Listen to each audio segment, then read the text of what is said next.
Okay, I kid you not, this is like take 4. Alright, what's up guys, my name is SUBCHVRGE. Today we're going to be breaking down my track Triggas, which is out right now. I'll leave a link in the description down below. This one's garnered support from Excision, very, very cool. Let's go ahead and hop into the project file. Okay, so this is the project file for my track Triggas. If you haven't heard it before, this is what it sounds like.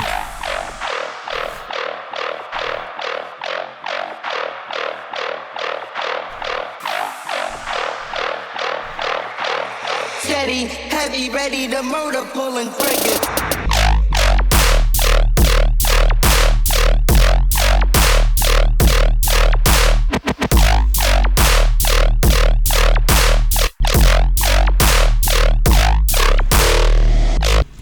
Okay, so that is the song. Let's go ahead and break down some of the elements of the song. We'll start with the intro. It's a very simple intro. We just basically have some white noise and alarms going just to build tension, and then I have like a little background synth in here as well.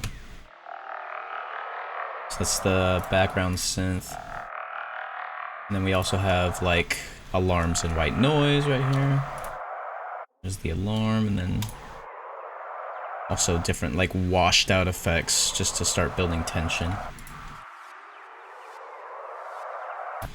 Yeah, that's basically, that's basically the intro to this kind of song. You don't need a lot. But yeah, we also introduce from bar 1 immediately like a washed out version of the main bass. Sounds like this. I basically did that with this rack from Jekyll and Hyde. It's basically just a quick and easy washout rack. It acts as a kind of like an intro starter for me. I'll use this knob right here, and then it'll just filter stuff out from the mids, and then apply a reverb before everything to give it that washed out effect. And then without it on the drop. And yeah, that's pretty much the intro. We have bar 9 here where we start to get a little bit more of the elements of the song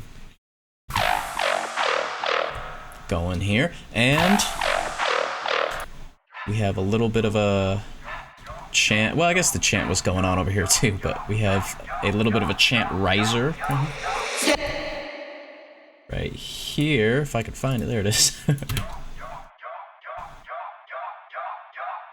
Yeah, kind of just, again, creating tension, creating the epitome of, oh, the song's building up, and you don't need a bunch of drums to do that. It really just comes down to a lot of energy with, like, risers and vocals and, you know, what have you, different types of elements like that. So yeah, there's that, and then we start to tease the drums a little bit here as well with the clap. This is a VR clap that I used EQ and some more washout on. And then we can just hop into the pre-drop and the drop. Steady, heavy, ready to murder, pulling triggers. Steady. Yep. And then we have some more effects up here for risers, like this. Yeah, pretty cool. There's also a drum fill here. Yeah, it's just an 808 drum fill. Very cool. And let's hop into the drop now, shall we? Very simple song. The drums are looking like this.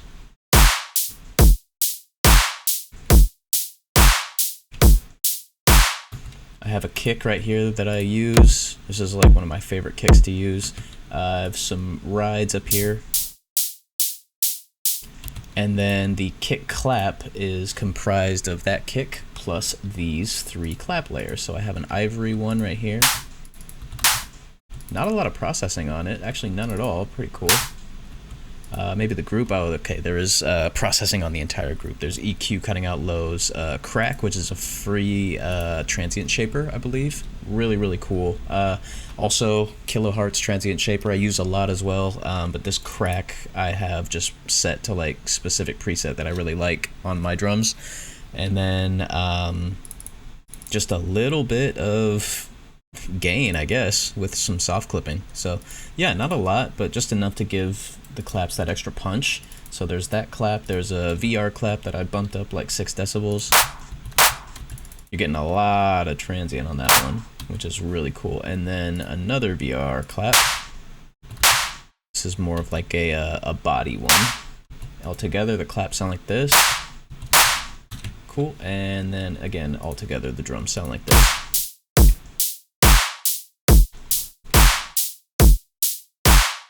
And there's not really a lot of variation. The variation really comes from the basses down here, which we can get into now. This one is a bass preset that I edited from a test press splice kit, I believe. It was like a D&B kit that I added, or rather replaced a Glork Glunk wavetable.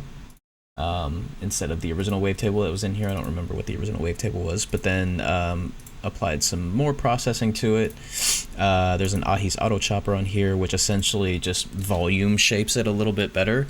2 saturators, probably a little bit overboard with that. And then a kilohertz clipper, which is basically just cutting the sound off.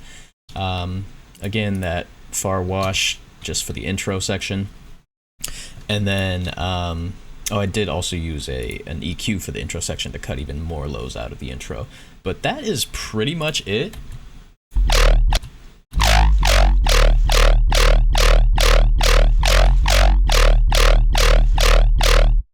And then the rest of the song is really just more of the same, except different wavetables chosen. Like this wavetable up here was a fake flange 2, and then I believe this one is different.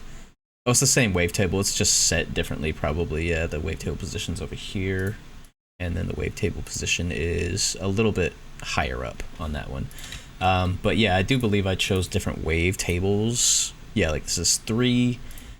This one might be different as well for different A and B sections of the song. Basically, you know, just change wavetables around, get like different little tones and timbres out of it, and that's how you create variations within your music.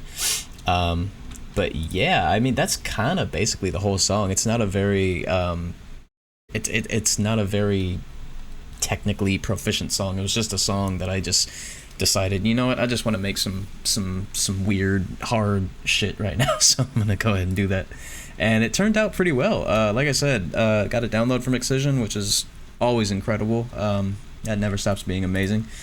So yeah, this was Triggas. I hope you enjoyed it. Again, the full song is down in the description below. Check it out. I would really appreciate it. And follow me on quite literally everything else. Everything else is at SUBCHVRGE, and the A is a V. All right. I'll see you guys later. Thank you so much for checking the video out, and catch you next time.